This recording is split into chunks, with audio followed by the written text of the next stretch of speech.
Bayangkan ini. Ada satu orang di kantor.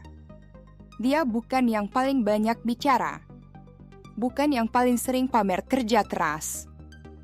Tapi setiap kali ada masalah, namanya selalu disebut. Coba tanya dia.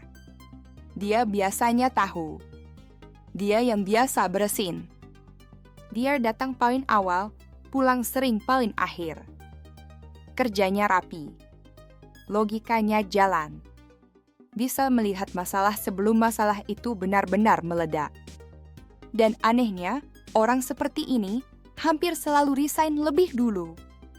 Bukan yang malas. Bukan yang sering salah. Justru yang paling bisa diandalkan. Dan pertanyaannya bukan lagi, kenapa dia resign? Tapi, kenapa hampir di setiap perusahaan, polanya selalu sama?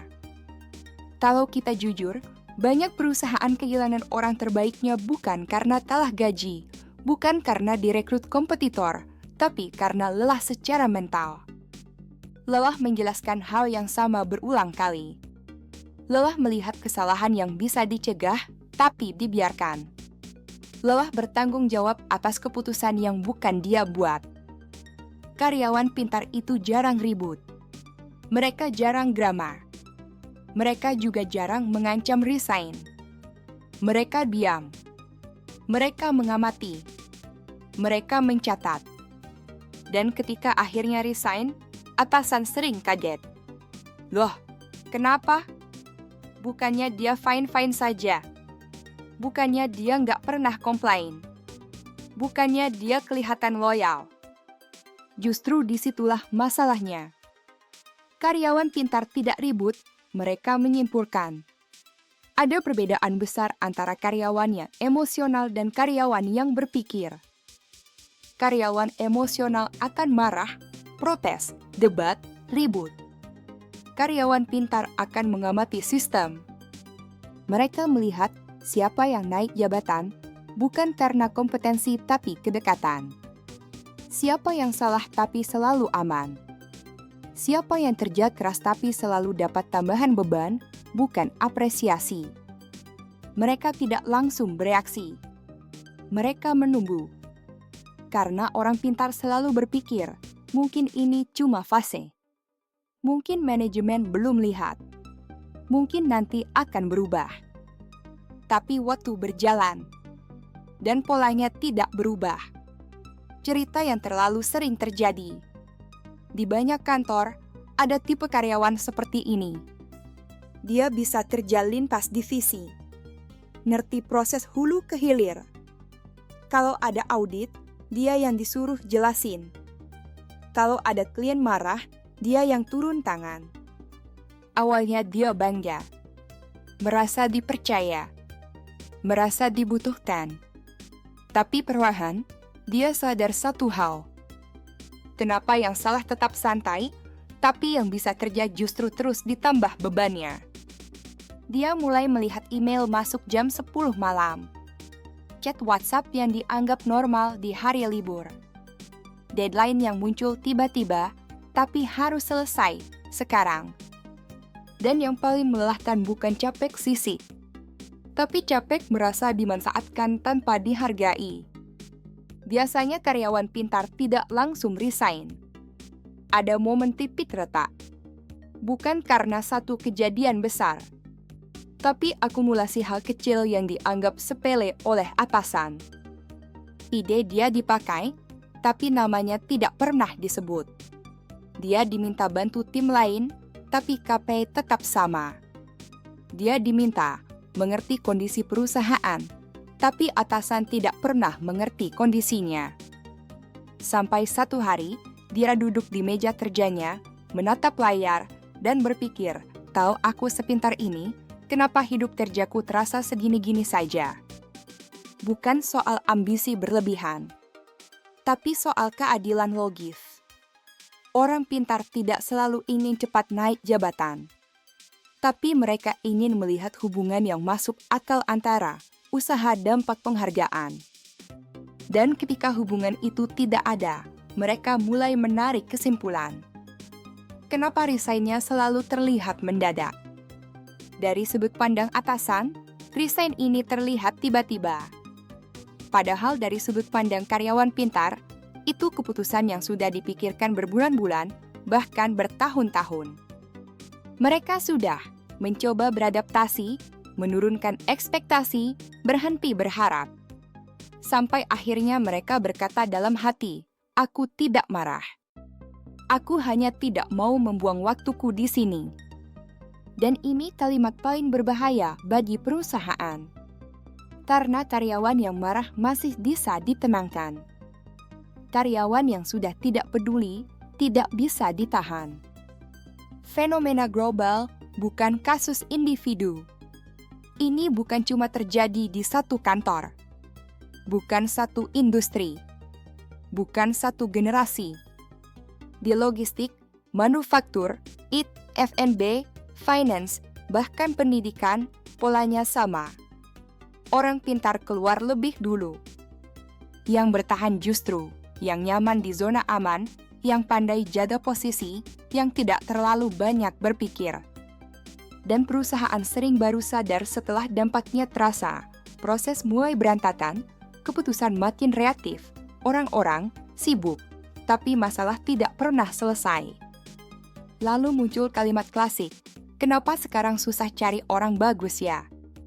Padahal jawabannya sederhana, karena yang bagus sudah pergi duluan. Dan pertanyaan besarnya adalah, kenapa sistem kantor justru mendorong orang pintar untuk pergi? Apa logika di baliknya? Sekarang kita masuk ke pertanyaan yang lebih tidak nyaman. Kalau orang pintar itu aset, kenapa justru sering tidak bertahan? Jawabannya bukan karena mereka lemah. Bukan karena tidak loyal. Tapi karena logika kantor sering bertolak belakang dengan logika berpikir orang pintar. Dan disinilah konflik dimulai. Logika pertama, kantor tidak didesain untuk orang yang terlalu berpikir. Secara tidak sadar, banyak sistem kerja dibangun untuk orang yang patuh, orang yang stabil, orang yang tidak terlalu banyak mempertanyakan. Bukan untuk orang yang melihat celah sistem mempertanyakan prioritas berpikir jangka panjang. Orang pintar selalu bertanya, kenapa begini? Kalau diteruskan, dampaknya apa? Ini efisien atau cuma kebiasaan? Sementara sistem kantor sering menjawab, ya memang dari dulu begitu. Jangan kebanyakan mikir. Kerjakan saja dulu. Di titik ini terjadi benturan. Bukan benturan emosi, tapi benturan cara berpikir. Logika kedua, yang bisa terjadi yang dikasih kerja ini logika kantor yang paling sering tidak disadari. Siapa yang cepat? Ditambah kerjanya siapa yang rapi? Diminta bantu tim lain siapa yang bisa diandalkan? Dijadikan penyangga sistem. Masalahnya, sistem jarang bertanya, apakah kapasitasnya masih sehat? Apakah bebannya seimbang? Apakah kompensasinya logis? Orang pintar melihat pola ini sangat cepat. Mereka sadar, kalau aku kerja lebih pintar, yang kudapat bukan naik level, tapi naik beban. Dan ini mematikan motivasi secara perlahan. Logika ketiga, sistem lebih menghargai yang terlihat sibuk, bukan yang berdampak. Banyak kantor menilai kinerja dari jam hadir, kecepatan respons seberapa sering terlihat sibuk. Bukan dari kualitas keputusan pencegahan masalah dampak jangka panjang. Orang pintar sering bekerja sebelum masalah muncul. Dan sayangnya, kerja seperti ini tidak terlihat. Tidak ada drama. Tidak ada krisis. Tidak ada pujian. Sementara orang lain yang memadamkan kebakaran justru terlihat heroik. Orang pintar menyadari ini dan berpikir, kalau kerja pencegahan tidak dihargai, kenapa aku harus repot-repot berpikir? Logika keempat, kantor lebih takut kehilangan kontrol daripada kehilangan talenta. Ini bagian yang jarang diakui. Orang pintar biasanya lebih mandiri, lebih kritis, tidak mudah diatur dengan gaya otoriter. Dan ini membuat sebagian atasan merasa terancam meski tidak sadar. Bukan takut bisa ini, tapi takut Ditanya hal yang tidak siap dijawab, dikoreksi logikanya terlihat tidak tahu. Maka tanpa sadar, muncul perilaku, ide ditahan ruang gerak dibatasi tanggung jawab besar tanpa wewenang. Orang pintar membaca ini sebagai sinyal. Di sini, aku boleh kerja keras, tapi tidak boleh tumbuh terlalu jauh. Dan bagi orang berpikir, ini adalah batas yang jelas. Logika kelima, loyalitas diharapkan, tapi kejelasan tidak diberikan. Kantor sering berkata, kita ini keluarga. Harus saling mengerti. Lagi susah, tolong dipahami. Masalahnya, kata mengerti sering hanya satu arah. Orang pintar bisa mengerti kondisi perusahaan, tapi perusahaan jarang menjelaskan arah karir, kriteria naik level, alasan keputusan. Semua serba abu-abu, dan orang pintar tidak tahan hidup di area abu-abu terlalu lama. Bukan karena tidak sabar, tapi karena mereka butuh kejelasan logis, bukan janji emosional. Logika keenam, kantor tidak menghargai proses berpikir, hanya hasil akhir. Ketika sesuatu berhasil, kantor bilang, ya sudah, memang seharusnya begitu. Ketika gagal, kenapa kamu tidak antisipasi? Padahal orang pintar sudah memikirkan risikonya, sudah memberi warning, sudah menyarankan alternatif. Tapi karena tidak sesuai kebiasaan, masukannya diabaikan.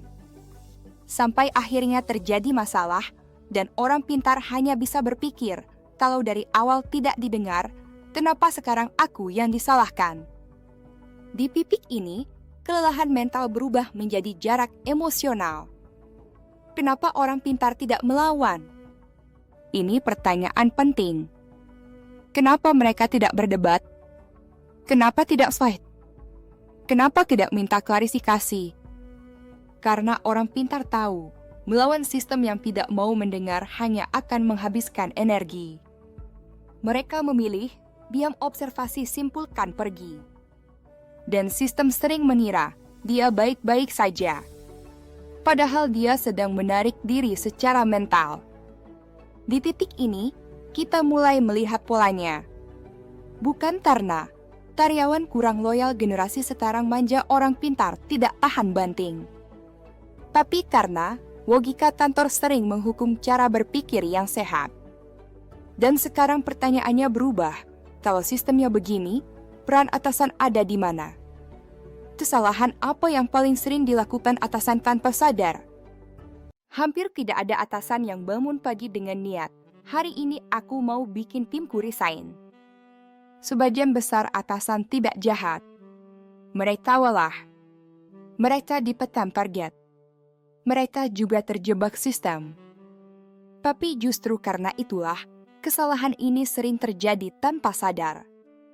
Dan dampaknya selalu sama, orang pintar perlahan mundur.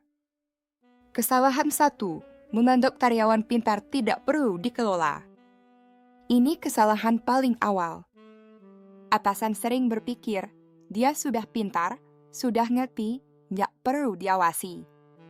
Lalu, jarang diajak diskusi, jarang diberi konteks, jarang diajak mikir strategis.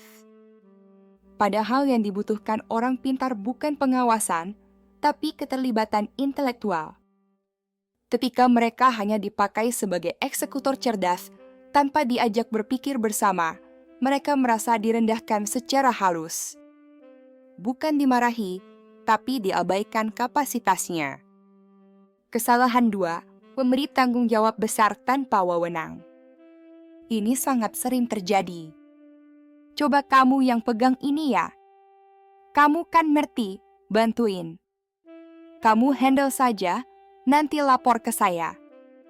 Masalahnya, keputusan akhir tetap di atasan, akses terbatas, otoritas tidak jelas. Orang pintar tahu betul, tanggung jawab tanpa wewenang jebakan. Dan ketika sesuatu gagal, mereka yang paling dulu ditanya. Di titik ini, mereka mulai berpikir, aku ini problem solver atau sekadar bumper system. Kesalahan tiga, mengira semua orang termotivasi dengan cara yang sama.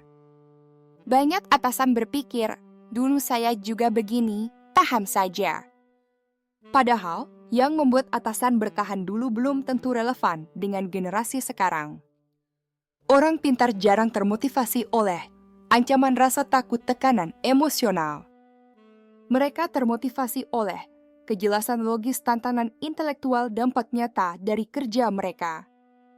Ketika atasan hanya bermain di zona tekanan, orang pintar akan mati rasa, bukan termotivasi. Kesalahan 4, menganggap diam tidak masalah.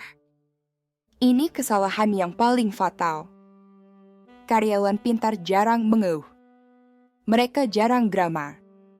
Mereka jarang mengancam. Dan justru karena itu, mereka sering tidak diprioritaskan. Atasan sibuk mengurus, yang ribut yang sering salah yang banyak drama. Sementara yang diam dianggap, dia kuat. Dia aman. Dia tidak butuh apa-apa. Sampai satu hari, surat resign masuk. Bong atasan berkata, kok tiba-tiba? Padahal sinyalnya sudah lama ada, hanya tidak berbunyi keras. Kesalahan 5, mengklaim ide tim, tapi lupa mengakui individu. Orang pintar tidak selalu butuh pujian di depan umum. Tapi mereka sangat peka terhadap keadilan pengakuan. Ketika ide mereka dipakai dijadikan keputusan dipresentasikan tapi namanya tidak pernah disebut, mereka mencatat. Bukan untuk balas dendam, tapi untuk menilai, di sini aku dihargai sebagai apa. Dan ketika jawabannya tidak memuaskan, jarak emosional mulai terbentuk. Kesalahan 6, terlalu fokus ke jangka pendek, mengorbankan orang kunci. Target bulanan tercapai. Masalah hari ini selesai. Tapi, orang pintar kelelahan beban menumpuk di orang yang sama tidak ada regenerasi. Orang pintar melihat ini lebih cepat dari atasan. Mereka berpikir, kalau begini terus, aku bukan sedang membangun karir, tapi sedang menguras diri. Dan orang yang berpikir panjang tidak akan bertahan di sistem yang mengabaikan masa depan. Kesalahan 7, menghindari dialog yang tidak nyaman. Atasan sering menunda percakapan penting soal arah karir, soal ekspektasi, soal ketidakpuasan tim. Karena takut, konflik kehilangan wibawa membuka kelemahan. Padahal orang pintar butuh dialog jujur, bukan kepastian palsu. Ketika ruang bicara tertutup, mereka akan mencari ruang lain di luar perusahaan. Kenapa kesalahan ini terus terulang? Karena banyak atasan naik jabatan karena teknis, bukan people skill, tidak pernah diajari memimpin orang pintar terjebak tekanan dari atas. Dan ini bukan pembenaran, tapi penjelasan. Karena tanpa sadar, atasan juga korban sistem. Momen kesadaran yang terlambat. Banyak atasan baru sadar setelah proses kacau beban menumpuk ke dirinya, kualitas keputusan menurun. Lalu muncul kalimat, dulu enak ya waktu dia masih ada. Tapi sayangnya, orang pintar jarang kembali ke tempat yang dulu tidak mendengarkan mereka. Sampai di titik ini, kita sudah membedah. Fenomena karyawan pintar resign, logika kantor yang mendorongnya, kesalahan atasan yang sering tak disadari. Sekarang, mari kita berhenti sejenak. Tarik napas. Dan ajukan satu pertanyaan jujur.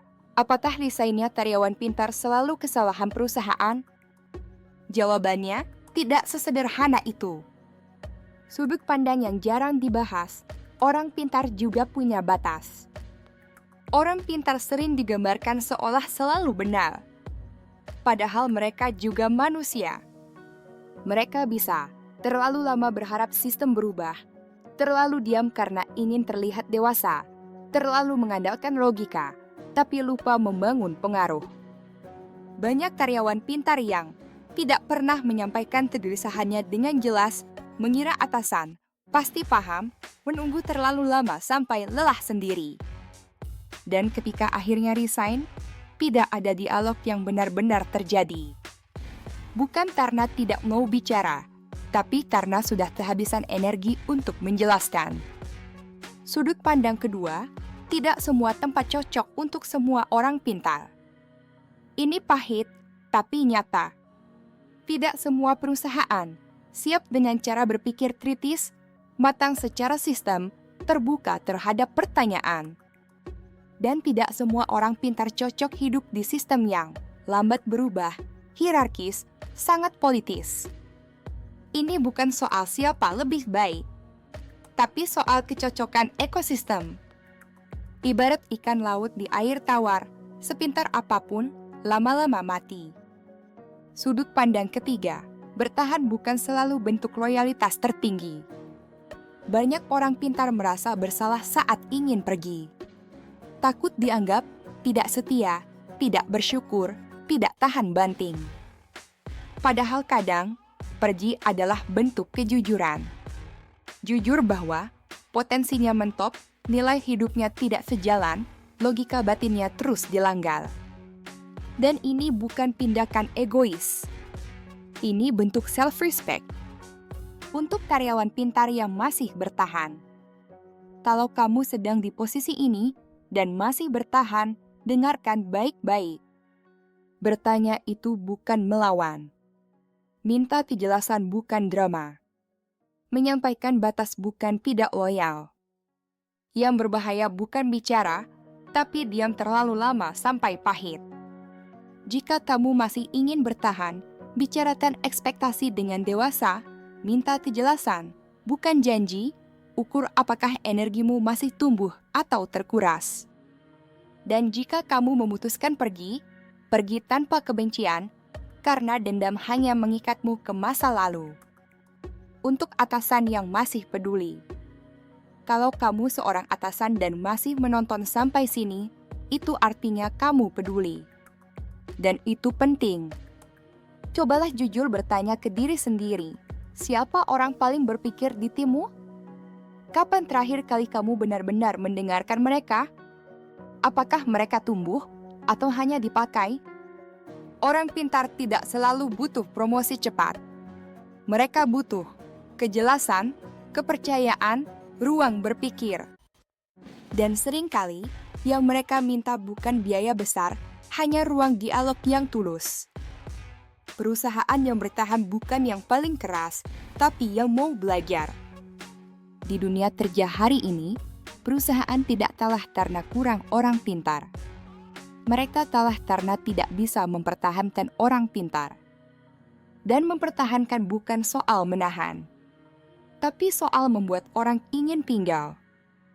Karena orang pintar tidak mencari tempat sempurna. Mereka mencari tempat yang masuk akal, jujur, mau berkembang bersama. Kalau kamu karyawan, cerita ini mungkin terasa terlalu dekat. Kalau kamu atasan, mungkin ada bagian yang terasa tidak nyaman. Dan itu wajar. Karena perubahan selalu dimulai dari rasa tidak nyaman yang jujur. Sekarang saya ingin bertanya ke kamu, bukan untuk debat, tapi untuk dialog. Menurut kamu, orang pintar resign karena sistem yang rusak, atau karena mereka akhirnya sadar nilainya lebih besar? Tulis pendapatmu di komentar. Tidak harus sepakat. Yang penting jujur. Karena kalau kita tidak mulai membicarakan ini dengan dewasa, kita akan terus mengulang cerita yang sama. Orang pintar datang, lelah, lalu pergi. Dan tidak ada perusahaan yang benar-benar menang dari itu.